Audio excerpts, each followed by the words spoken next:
Basant Maheshwari, author and portfolio manager, joins us now. He represents Basant Maheshwari Wealth Advisors. Basant, fantastic to have you back and thank you for joining us. Let's start with a big smile on your face. I mean, you like HFC stocks and all the HFC stocks are at a multi-year high. So I'm sure you're not complaining. You're loving the greed in the market, aren't you?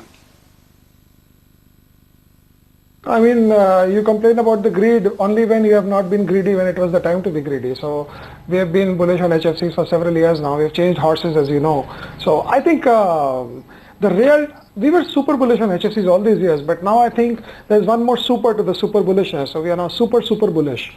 If we just see what the government has done and look at the presentations, I mean, it's far cheaper to own a home than to rent a home. So if you're in the 20, 25, 30 lakh bracket. So I think that is just going to rock up. So, you know, the best part about a bull market is companies don't make more earnings, but market when they predict earnings 2, 3, 4 years down the line. So if the top-notch HFC stocks, they were to do earnings of say X amount in FY19, and if there's a bull market, then suddenly you'll find people talking of FY20 and then what would happen and how the things would change. So you get paid upfront. So that's the entire thesis of a bull market, and the best way to play a bull market is by buying the leaders, buying the highest growing companies, and that's what we try to do, at least in whatever segments we are.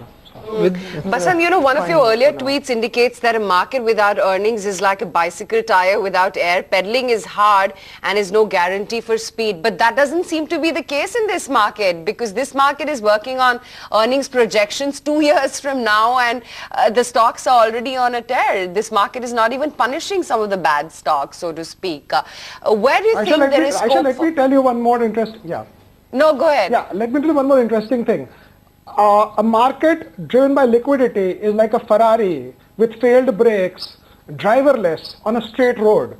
So when a curve comes, we'll know what the curve is like. So I think the curve can come from either Mr. Trump, who is blowing his trumpet every day, or from the North Korea or anywhere. I don't know. I think the biggest fear to this market right now is the Sea of Japan and the area around there, because we cannot predict that and we cannot play for that. I mean, how can you play what can happen? I mean, one fanatic was enough, one idiot was enough to ruin the world in the Second World War, and I mean, I take my words back, but you can have any kind of adjective you can put to that. I think the biggest fear that I have right now is about that. And about the markets, you know, if you look at it, I don't know about the sub 1,000 crore market cap companies, but the real strong ones, the HFCs, are like Nikunj pointed out, the consumer names. I mean, it's just about, I think if you want to get it wrong on valuation, don't get it wrong on quality. We tried to do a few cute things last year and we paid the price because we wanted to buy the cheaper versions and things like, but thankfully that was very small allocations for us.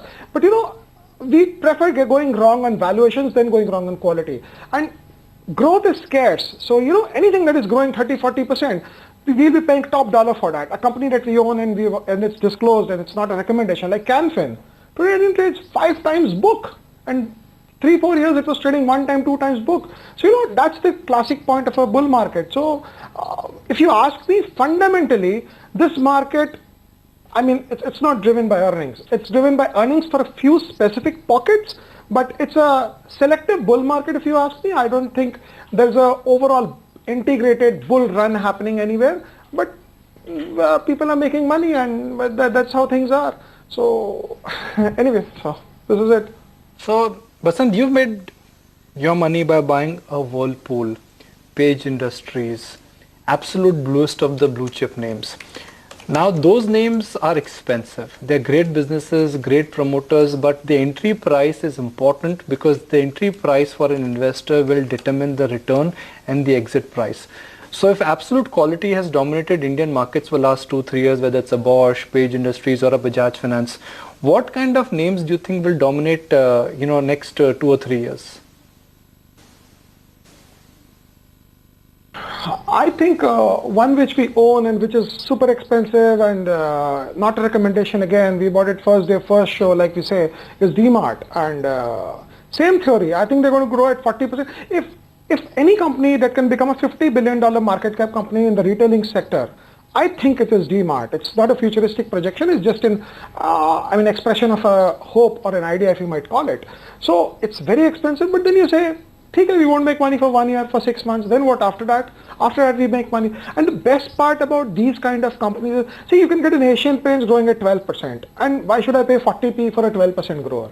So I would rather pay a 40p for a 40% grower than a 12% grower. So, you can buy an Asian Paint and still you'll make money. You'll make 15, 16, 17%. But if I have to pay top dollar, I need top growth. See, market pays well for good growth and market pays extraordinary well for extraordinary growth. And that's been the mantra. So I think these are the companies which we like, and we don't want to diversify too much here and there. Like, there's a film exhibition company where a private equity picked up a stake. It's very expensive. So at some point you would like to buy some of that. So I think it's better to go into the consumer facing companies. So even HFCs are consumer facing, all the NBFCs are consumers, most of them.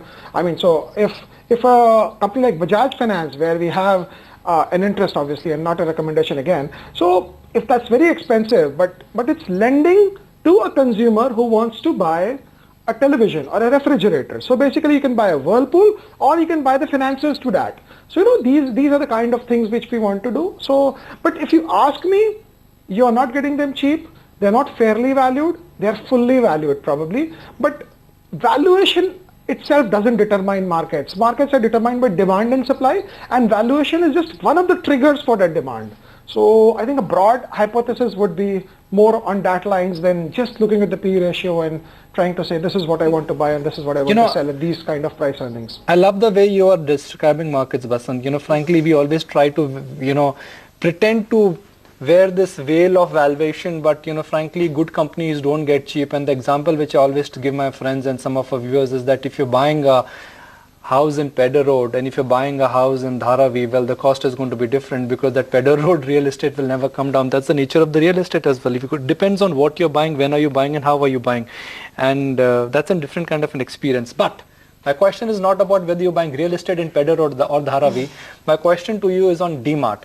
And my question to you on DMart is that DMart is a great company. What Mr. Radhakishan Damani has managed to create is extraordinary. I mean, he's managed to grow DMart when the world was trying to adapt to e-commerce and when the builders of the Reliance were trying to, have their presence in the Indian retail sector.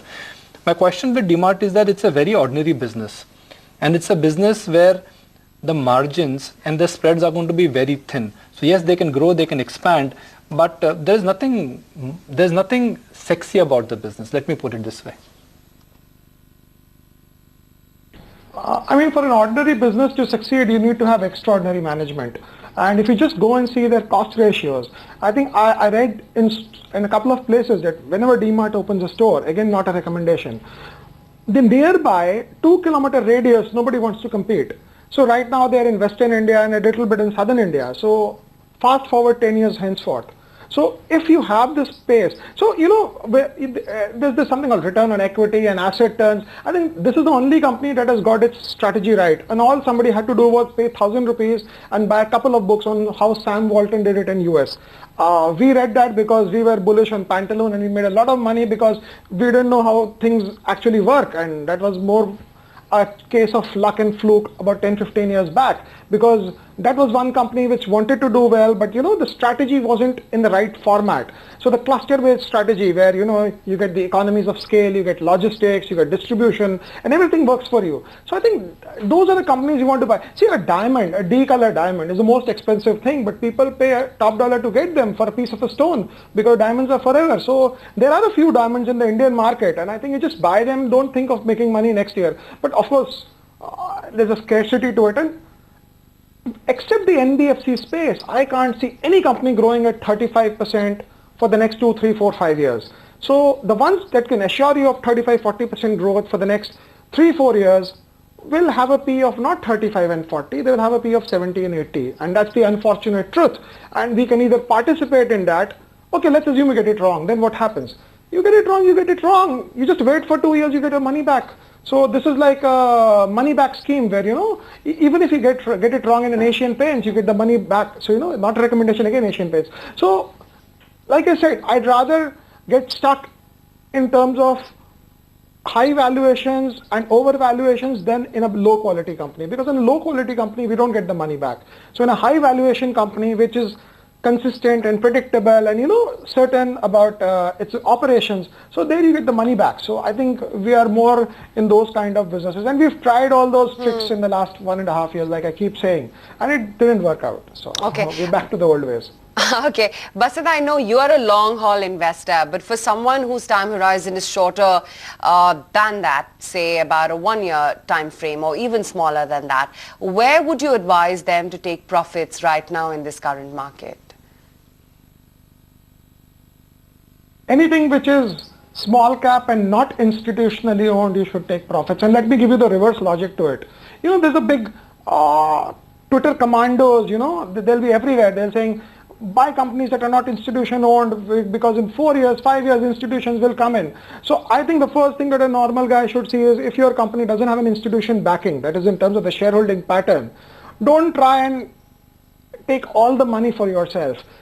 Let's first go and see whether the smart guys are doing. And institutions, contrary to popular social networking beliefs, they don't do things without research. So if you are buying those 300, 400, 500, 600 crore market cap companies, take profits off. If you're buying those cyclicals, those metal companies, those spinning mill in Tirupur, which is expected to turn around because something is going to happen in Pakistan, all those fancy logic, get ahead of them and go and buy stable long-term businesses where you can say, in 2021, if I come back after a world tour, I know this company would be there. If you can answer that question, stay invested. If you cannot answer that question, and if you have to go looking for your companies quarter on quarter, QSQT has become quarter se quarter tak in India, and at one point it was Qiyamah se Qiyamah tak. So if you have to research your company every quarter, then I think there's a problem. But of course we have to look at the companies every day.